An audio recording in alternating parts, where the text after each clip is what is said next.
Mesdames, Messieurs, merci et bienvenue dans votre magazine Buzz 7, qui est un magazine d'analyse d'actualité dès la semaine. Aujourd'hui, nous avons l'honneur de recevoir sur ce plateau l'honorable Ewim Guianda, conseiller du Premier ministre Jean-Michel Samalou Condé en charge des infrastructures et transports. Il est cadre des lignes sacrées. La question reste posée. Nous analysons, nous évaluons également les processus électoraux. Il va ici nous donner de manière ramassée l'aperçu des élections du 20 décembre. Et surtout, l'actualité reste dominée. Mesdames, Messieurs, c'est l'invalidation de quelques députés nationaux et provinciaux par la centrale électorale de Denis Kadima. Honorable, bienvenue. Merci Daniel, surtout pour l'invitation. Et je dis ici, je voudrais saluer toute la population, tout ce monde qui sont branchés à travers le petit écran pour nous suivre. Merci beaucoup, honorable. Plusieurs questions me viennent déjà en esprit.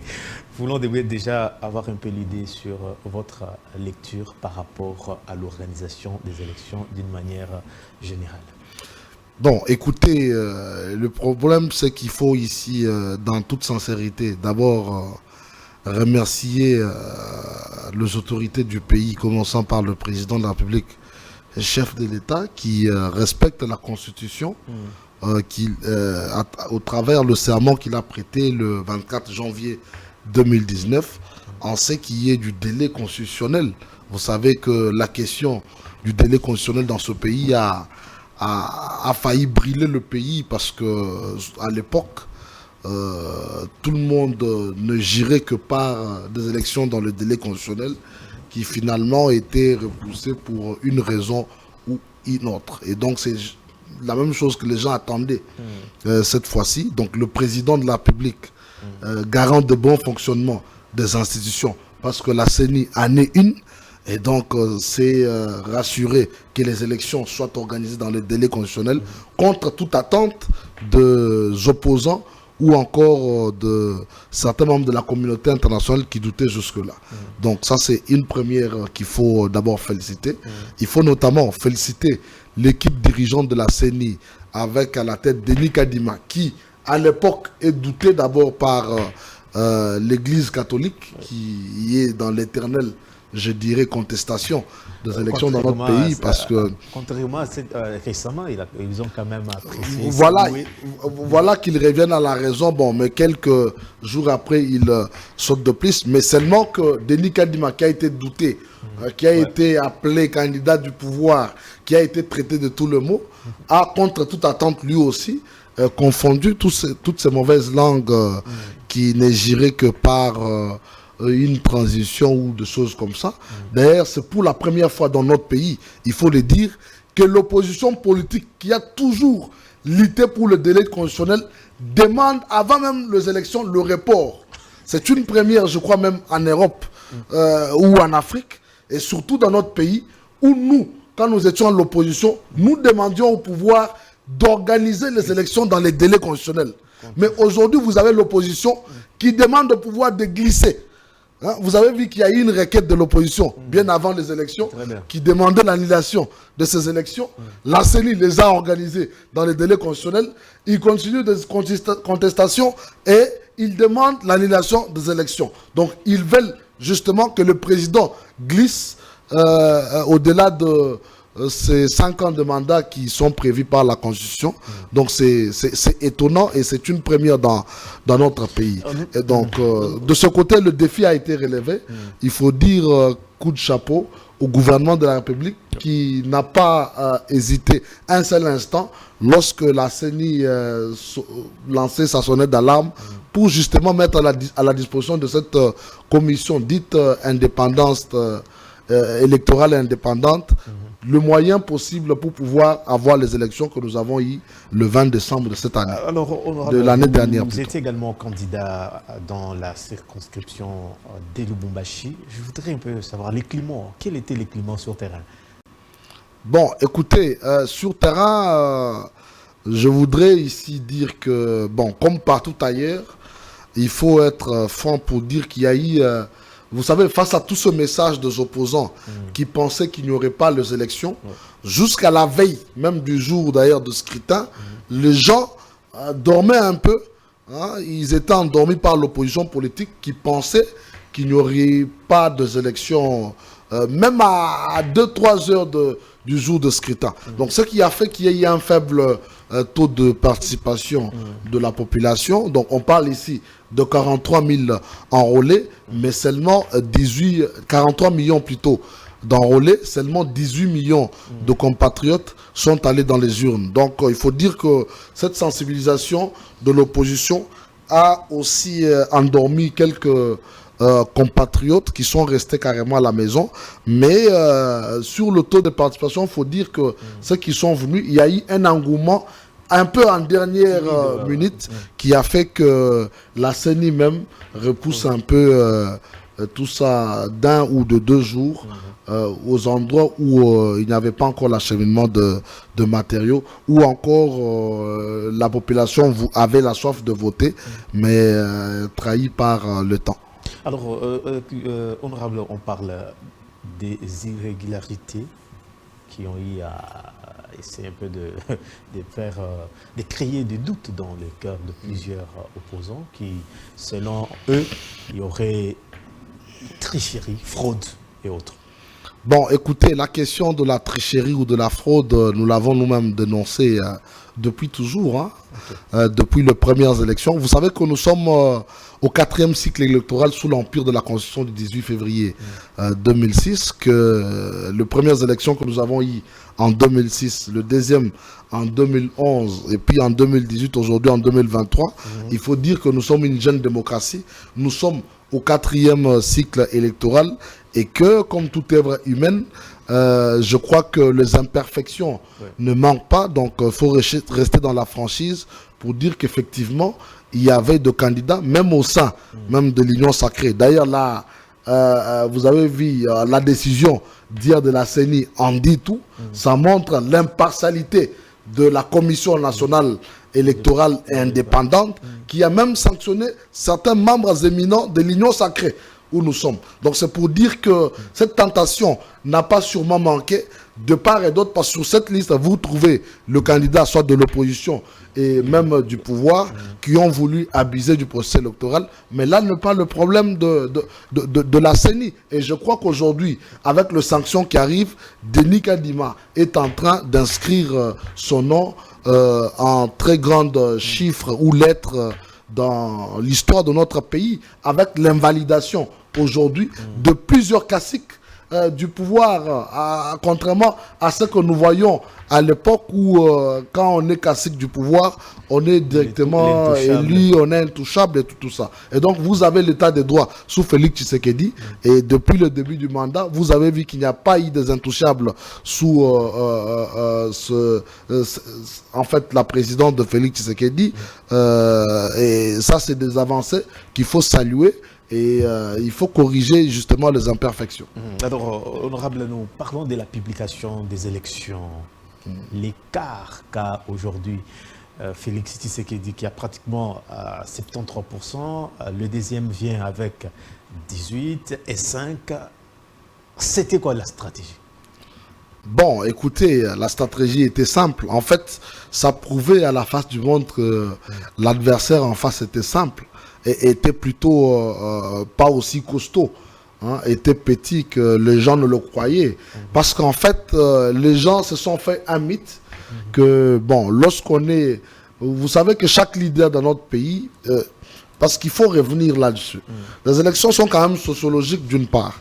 Et donc, Moïse Katumbi qui était en face de nous, il faut dire qu'il a quand même une certaine popularité dans sa contrée.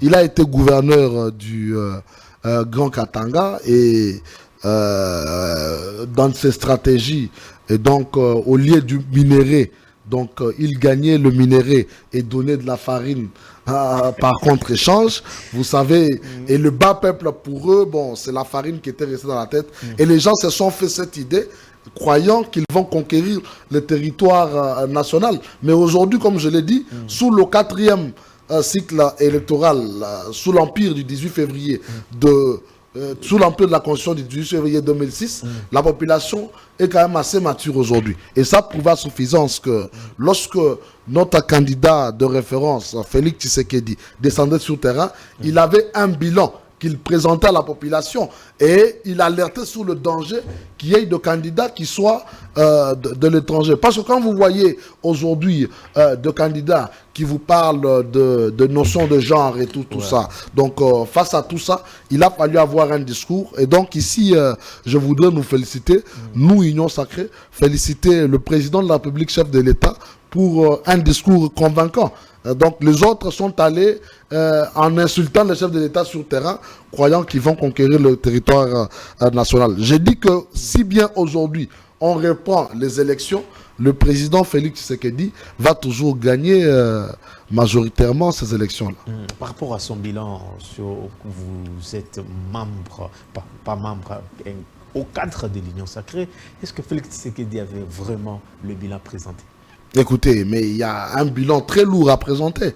Quand vous parlez, vous savez, la République démocratique d'aujourd'hui, du Congo d'aujourd'hui et celle d'hier, il y a beaucoup de différences. Comment voulez-vous que les gens qui font étudier les enfants gratuitement, ce qui n'a pas existé depuis 60 ans dans ce pays, aillent voter un autre candidat que le président de la République qui a amené la gratuité effective de l'enseignement? Aujourd'hui, nous tendons vers la gratuité de la maternité. Comment voulez-vous que nos mamans qui éprouvaient des difficultés pour accoucher et tout ça, qui surtout à Kinshasa, vous savez combien coûtent les soins médicaux? C'est pas moins de 200, c'est pas moins de 500 $ pour qu'une maman s'accouche. Aujourd'hui, nous tendons vers la gratuité de la maternité. Comment voulez-vous que cette population ne puisse pas élire massivement le président de la République? Mais maintenant, quand vous parlez de œuvres, il y en a plusieurs. On peut rester sur ce plateau pendant 2 heures et je peux vous en énumérer. Vous savez que nous avons nos hôpitaux, par exemple. Allons sur le plan des infrastructures. Il y a des hôpitaux qui ont été construits avant même l'époque, avant l'indépendance, depuis l'époque coloniale, qui ne subissaient que peut-être de réhabilitation partielle ou soit le changement de la peinture. Je parle ici de l'hôpital Mama Yemo. Aujourd'hui, aux standards internationaux, je crois qu'en Afrique centrale, il n'y a pas 2-3 hôpitaux à cette taille aujourd'hui, ce qui a été construit par Félix Tshisekedi. Parce qu'il faut dire qu'on a détruit tout ce qui existait avant. On a carrément reconstruit un nouvel hôpital. Vous avez l'hôpital Kansele au Kasaï qui a été reconstruit. Vous avez le centre de transfusion sanguine. Vous avez 2 écoles qui ont été construites. Vous avez le programme de 145 territoires qui développe à la base nos infrastructures, qui dote de bureaux administratifs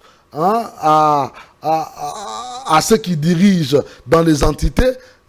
Mais qu'est-ce que vous voulez aujourd'hui dire que cela soit la même chose que ce qui s'est passé pendant plus de 18 ans ou 60 ans après? Il faut dire que Félix Tshisekedi s'est démarqué de tous ceux qui sont passés comme président. Et donc beaucoup de choses ont été faites au niveau même de route. Vous avez aujourd'hui la liaison avec la Zambie, Kukukamba, la route qui va de Lubumbashi, vous savez, Sakanya jusqu'à Kukukamba, donc qui traverse jusqu'en Zambie. Vous pouvez aujourd'hui entrer paisiblement en Zambie avec il et rentrer avec il. Et donc ce sont des acquis qui font que la population ait élu massivement le président de la République, qui avait une vision, et la population a compris qu'il faut lui laisser encore un peu de temps. Et tout cela, je voudrais épingler dans 3 ans, sous la gouvernance de Sama Lukonde comme Premier ministre, parce que le bilan du président de la République a d'abord été un peu gâché les 2 premières années au sein de la triste coalition FCC-Cash. Et aujourd'hui, avec Sama Lukonde, depuis son avènement comme Premier ministre, nous avons le changement et le président de la République a convaincu la population congolaise. Alors, honorable, quelles leçons tirer de ces élections? Parce que vous avez entendu l'opposition qui réclame qu'il y ait l'annulation de ce scrutin à tous les niveaux. Non, c'est une fuite en avance de l'opposition et ce n'est pas sérieux.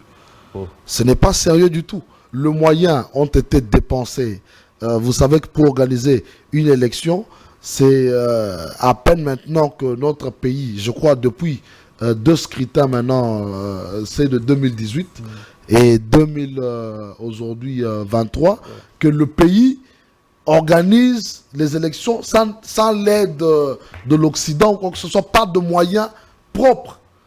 Et on ne peut pas accepter que plus d'1 milliard soit dépensé pour les élections qui sont organisées selon l'esprit et la lettre de la Constitution, qu'on le reporte pour faire plaisir aux opposants qui veulent un partage du gâteau. Non, ce blague n'existe pas. Il faut rappeler à l'opposition que si cela se faisait sous Kabila, habitué à faire chanter le pouvoir pour pouvoir partager le gâteau, sous Félix Tshisekedi, il n'existe plus ce blague. Il est de même que même des rébellions. Je vois de compatriotes qui vont rejoindre la rébellion, croyant qu'il y aurait partage de gâteau après, ils n'ont qu'à demander le M23. Nous allons le débouter jusqu'à ce que le pays puisse conquérir toute son intégrité, sans qu'il n'y ait dialogue, sans qu'il n'y ait partage du pouvoir. Donc la démarche de l'opposition n'a pas sa raison d'être. Elle n'a pas sa raison d'être. L'opposition ne s'est pas préparée face aux élections, il faut le dire. Et il faut reconnaître, comme dans d'autres pays, nous avons vu au Kenya des opposants s'élever. Bon, je voudrais ici saluer quelques-uns qui l'ont fait, notamment Adolphe Muzito et les autres qui ont félicité le président de la République pour avoir remporté majoritairement le scrutin. Et donc, il faut ici un fair play, il faut faire comme les autres, il faut accepter qu'on a perdu les élections, il faut féliciter le pouvoir qui est là, il faut donner la chance au pays pour que attendre les 5 autres années pour compétir après en 2028. Il n'est nul besoin d'aujourd'hui d'annuler les élections ou de le recommencer un autre jour. Ceux qui ont des contestations n'ont qu'à aller devant la Cour constitutionnelle. Merci beaucoup. Je rappelle que vous êtes cadre de l'Union sacrée. Alors, honorable, vous avez parlé qu'il y a également dans la liste publiée par la CENI des invalidés, il y a également les membres de l'Union sacrée. Quel sera le climat? Parce qu'on sent que les esprits chauffent déjà. Les états-majors ne supportent pas, ne suggèrent pas cette question. Bon, écoutez, Daniel, c'est ça la beauté de la démocratie, justement, quand on sait frapper les enfants de sa propre maison. Parce que la véritable discipline ne peut que commencer chez soi. Je ne vois pas un papa qui éduque mal ses enfants et qui veut lui donner des leçons ailleurs. Aujourd'hui, ce qui est fait est un exemple de prouver à la face du monde que dans toute impartialité, la commission électorale a traité le dossier. Encore faut-il dire que ce n'est pas encore fini. Donc, oui, la liste, la CENI continue à faire son travail et qu'il y aurait encore d'autres surprises. Et qu'il y ait des membres de l'Union sacrée qui se retrouvent dans le cas des invalidés, ils ont la Constitution leur donne droit.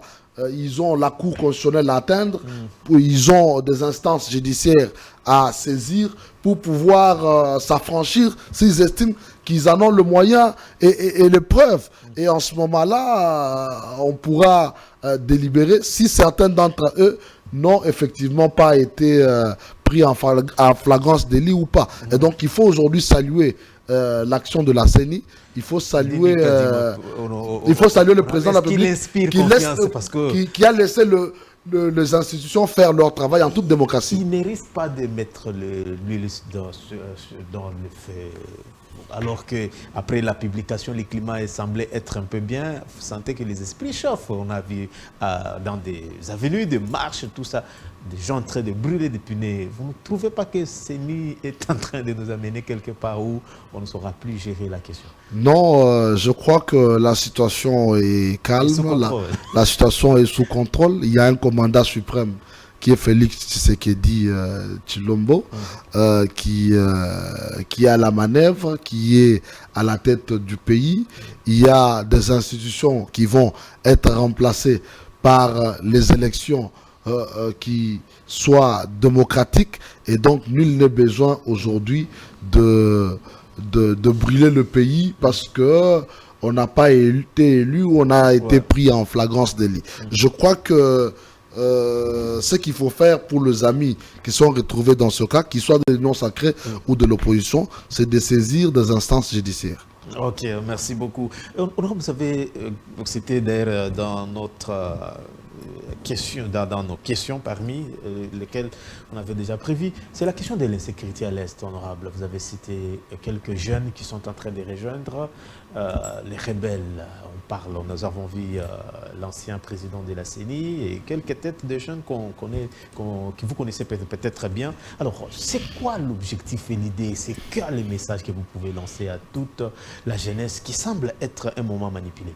Bon, c'est bien triste que de compatriotes, et surtout ce qui est plus grave, c'est de voir quelqu'un qui a été président de la CENI, une institution dite démocratique, dite indépendante, qui devient aujourd'hui chef de mouvement rebelle, qui va s'allier à ceux qui conspirent contre notre État pour pouvoir nous agresser. Ça, c'est ce qui est amer et triste. Ça prouve que l'ancien pouvoir mettait à la tête de la CENI de mercenaires ou encore de politiciens qui se cachaient à peine. Et donc, je voudrais ici dire que c'est une démarche qui ne valent rien parce que tous ces inciviques vont répondre devant notre justice.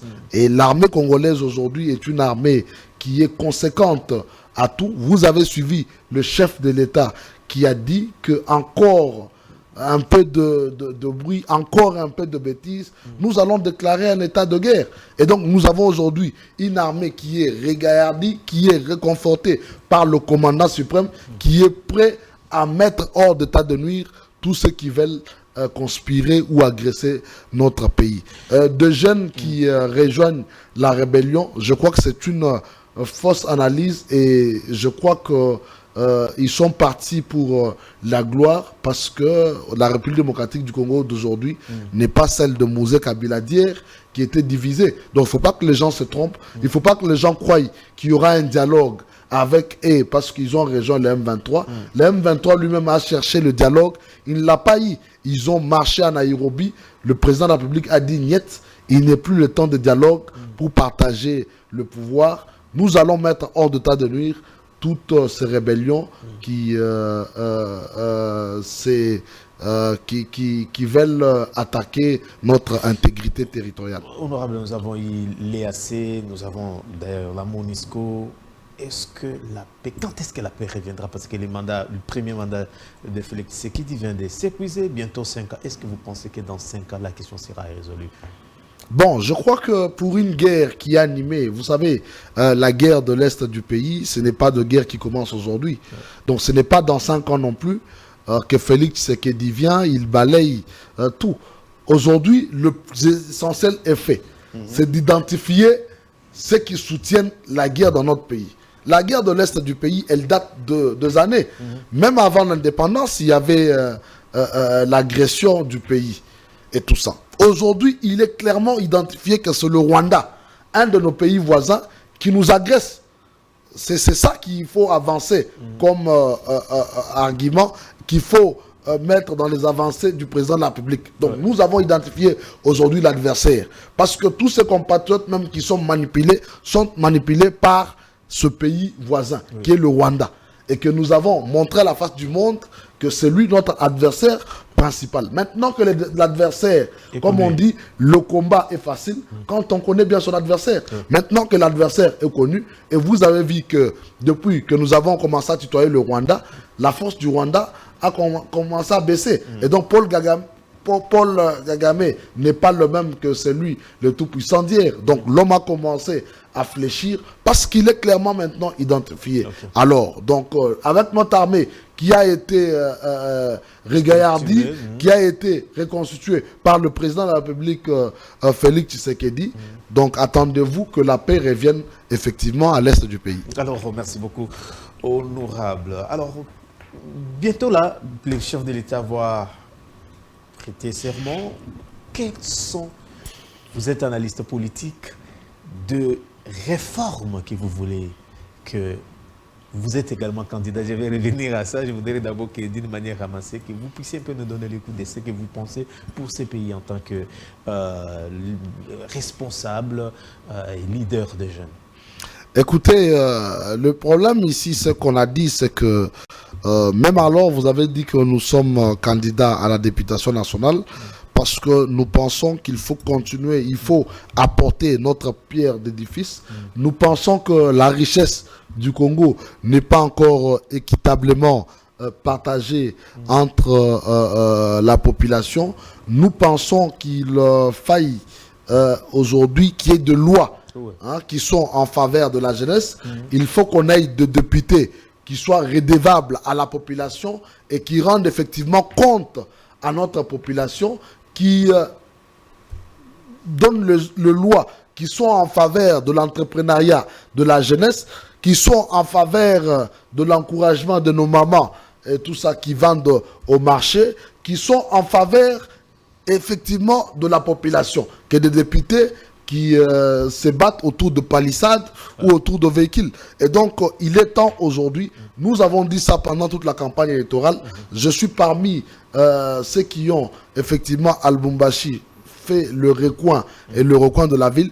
Et le seul message que nous avons apporté à la population, c'était de voter utile, c'est de voter de députés qui soient là, qui reviennent rendre compte à la population, qu'il y ait des députés de Kinshasa qui restent à Kinshasa et qui ne reviennent que quand il y a élection. Et je crois que la population l'a fait parce que nous avons de PV, par exemple, à notre niveau. Nous avons été élus massivement à Lubumbashi par la population et nous attendons que la CENI nous proclame effectivement vainqueurs pour que nous puissions amener notre contribution pour que notre richesse soit effectivement partagée entre toutes les couches de la population. Nous ne pouvons pas comprendre qu'un pays aussi riche comme le nôtre, que les gens vivent de moins d'$1 par jour. Et vous avez des gens dans des contrées qui manquent même 500 francs. Et tout ça, nous devons tous nous battre. Nous devons avoir un parlement qui soit digne, qui doit défendre les intérêts de la population et accompagner le président de la République dans sa vision. Vous voulez dire que la législature passée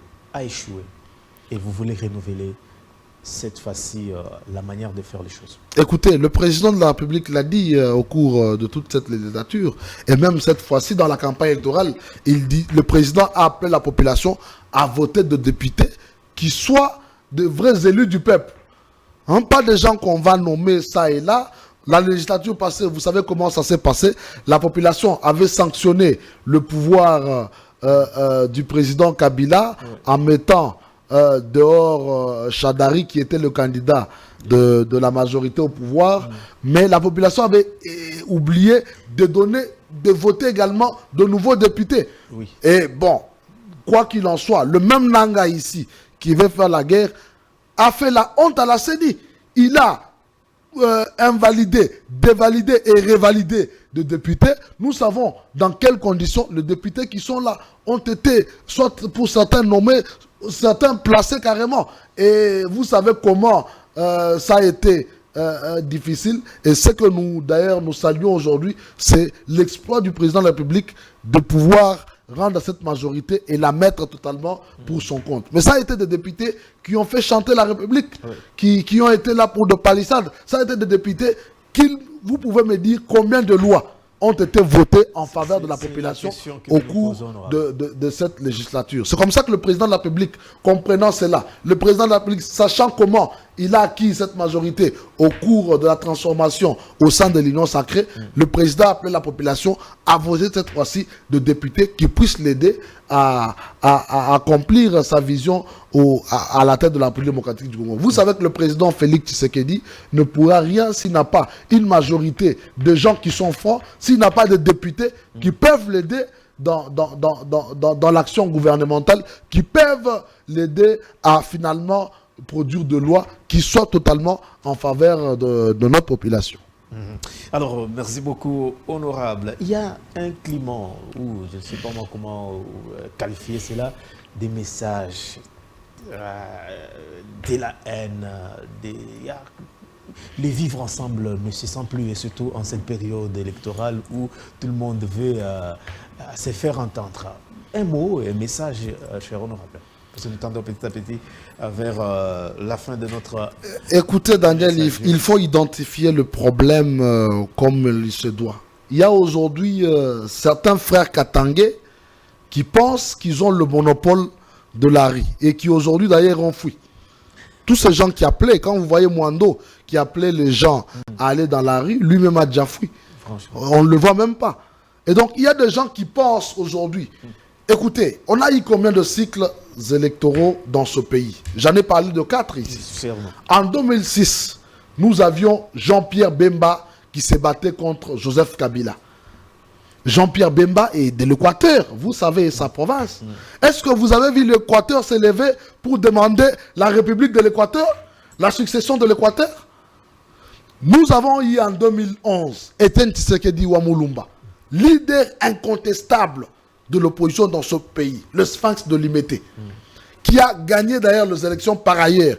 Parce qu'aujourd'hui, quand on parle de la Senko, en 2011, la Senko a proclamé Tshisekedi vainqueur avec 54% aux élections. C'est qu'elle n'a pas fait cette fois-ci. Oui. Vous comprenez? Parce que je vois les gens s'agiter. Non, la Senko a dit non. Si la Senko avait un candidat autre que Félix Tshisekedi qui avait gagné les élections, elle l'aurait proclamé comme elle l'a fait en 2011. Est-ce que vous avez vu pour autant le Kasaï s'est levé, dire que le Kasaï va quitter la République démocratique du Congo, le Kasaï devient la République du Kasaï? Nous avons eu les élections en 2018, où Félix Tshisekedi a remporté les élections face à Shadari. Prenons l'exemple. Est-ce que vous avez vu le Maniema s'élever pour dire que nous devenons la République du Maniema parce que Shadari n'a pas gagné les élections? Et pourquoi aujourd'hui que Félix gagne son challenger numéro 1, qui soit Moïse Katumbi, dont je ne veux pas entrer dans la polémique, que certaines personnes se lèvent pour se dire non, le Katanga doit être coupé de la République démocratique du Congo. Ce sont des blagues de mauvais goût et c'est de la distraction totale. La population qui est aujourd'hui mature connaît assez ces choses. Ces gens là-bas, leurs familles sont en Europe, leurs enfants mangent de la beurre pendant qu'ils incitent à la haine, et c'est des histoires condamnables. C'est comme ça que j'invite ici la justice de notre pays à interpeller tous ces gens qui vont amener et semer la division au sein de la population. Entre Katanga et Kassaïen, il y a une histoire. Est-ce que parce que les gens expliquent ou torpillent cette histoire, le Katanga et le Kassaïen, c'est un même peuple. Aujourd'hui, nous avons des gens qui se sont mariés, des gens qui ont des enfants et tout ça. Nous en faisons d'ailleurs partie, deux fois départagés entre les deux provinces et tout ça. Est-ce que pour autant qu'il faille brûler la case parce qu'un certain Moïse Katumbi n'a pas battu campagne comme il faut et a été battu à plate couture par le président de la République? Ça, c'est de faux fouillants. Je crois que des gens comme ça doivent être interpellés. J'appelle ici la population à l'unité nationale. La République démocratique est une et exclusive. Je n'ai jamais entendu en France, ni aux États-Unis, les gens dire que nous sommes des Américains de Washington, nous sommes les Américains de New York ou des autres États. Les Américains se réclament toujours Américains. Je n'ai jamais entendu les Français de Bordeaux, les Français de Lille. Non. C'est ici où une petite minorité de gens, 2-3 personnes qui pensent avoir le monopole dans ces blagues-là, qui pensent qu'ils vont rappeler la triste histoire de 91-92. Nous condamnons cela. Il y a de Katangais valeureux et nous disons à nos frères Katangais qui tiennent le discours pareil. Qu'on voulait peut-être, parce que hier c'était à Malimankoulou, on a suivi Luena, à Kachobo, il y a eu le siège de l'IDPS saccagé, il y a eu même des morts, un message honorable comme ça, on avance. Voilà, le message que j'apporte ici d'abord à la population, c'est pour dire que nous devons rester unis. Nous n'avons qu'un seul intérêt, c'est la République démocratique du Congo. C'est ça notre seule identité commune. Maintenant, quant aux semeurs de troubles, je dis ici que j'en appelle à la justice de les interpeller. Où qu'ils soient, même en Europe, s'il faut lancer des mandats internationaux, il faut les lancer pour que tous ceux qui veulent diviser nos populations soient interpellés. Ça serait exemplaire et ça serait justice. On ne peut pas aujourd'hui comprendre, les images que nous voyons sont tristes. Nous voyons de communautés qui sont à la gare, ça et là, qu'ils soient chassés, alors que la Constitution donne le droit et le pouvoir à tout Congolais de vivre partout où il veut. Que le Kassaïen soit au Katanga, que les gens de Bandundu soient au Katanga, c'est chez eux. C'est en République démocratique du Congo, ce n'est pas au Rwanda. Donc nous ne pouvons pas aujourd'hui admettre et accepter que les gens viennent avec des discours pareils. Je crois qu'ils nous verront nous-mêmes sur la route et nous appelons la justice à faire son travail. À ceux qui font ça, ces jeunes drogués qui continuent à faire ça, j'en appelle notamment aussi à la police nationale et aux forces armées de la République démocratique du Congo de les interpeller et de les arrêter. Ce n'est pas acceptable ce genre de pratique où des compatriotes sont chassés, où on entre dans des maisons de gens pour le chasser. Est-ce qui est né en souhaitant d'être d'une tribu ou d'une autre? Les gens qui sont nés Kassaïens aujourd'hui n'ont pas choisi d'être Kassaïens. Ils sont nés, c'est naturel. C'est ce que Dieu avait prévu pour eux. Ceux qui sont nés Katangais aujourd'hui, Dieu a prévu pour eux comme ça. Et donc ces blagues doivent s'arrêter. Nous ne pouvons pas encourager des gens qui tiennent des discours pareils et ils doivent être interpellés. Merci beaucoup, honorable. Alors, nous avons Samalou Kondé qui est devant nous. C'est quoi la particularité du chef du gouvernement? Parce qu'apparemment, il s'est démarqué, il est apprécié, surtout par le président de la République. Vous êtes proche. Qu'est-ce que vous gardez de lui jusqu'à là? Bon, écoutez, je suis fier d'avoir travaillé et de travailler parce que je travaille avec un homme exceptionnel, un homme de discipline, un homme réfléchi, un homme qui se contient et un homme qui apporte de résultats. Jean-Michel Sama Lukonde aujourd'hui a prouvé la capacité que beaucoup le doutaient. Hein. Quand il a été nommé, les gens disaient mais celui-là, est-ce qu'il aura la capacité de contenir est-ce qu'il a et tout ça? Mais je crois qu'il a prouvé le contraire. Parce qu'aujourd'hui, même quand on parle du bilan du président de la République, quand on parle de ce mandat, on ne peut ne pas citer Jean-Michel Sama Lukonde, qui était ce technicien à la tête du gouvernement aussi rigoureux dans différents projets qui font à ce qu'aujourd'hui, le bilan du président de la République soit corrigé après 2 ans de conflit ou 2 ans de la triste coalition FCC-Cash. Et donc, vous avez quelqu'un qui suit à la lettre les orientations du président de la République. C'est ça le vrai problème, on dit, il est très manipulable. Chez lui, c'est oui et non. Tout ça, c'est pas ce qui fait de lui un peu... Non, c'est de mauvaise langue tout simplement. Moi je m'en moque. Manipulé par rapport à quoi? Il y a des conseils de ministres qui se tiennent sous la présidence du président de la République, chef de l'État, qui donne des orientations dont le Premier ministre assure la coordination et le suivi. C'est ce que Sama Lukonde a fait jusque-là. Vous l'avez vu, même à la francophonie. Tout le projet établi. Je n'ai pas vu un Premier ministre qui ne dort pas jusqu'à 24 heures. Il est là. Quand il y a la francophonie, il est là.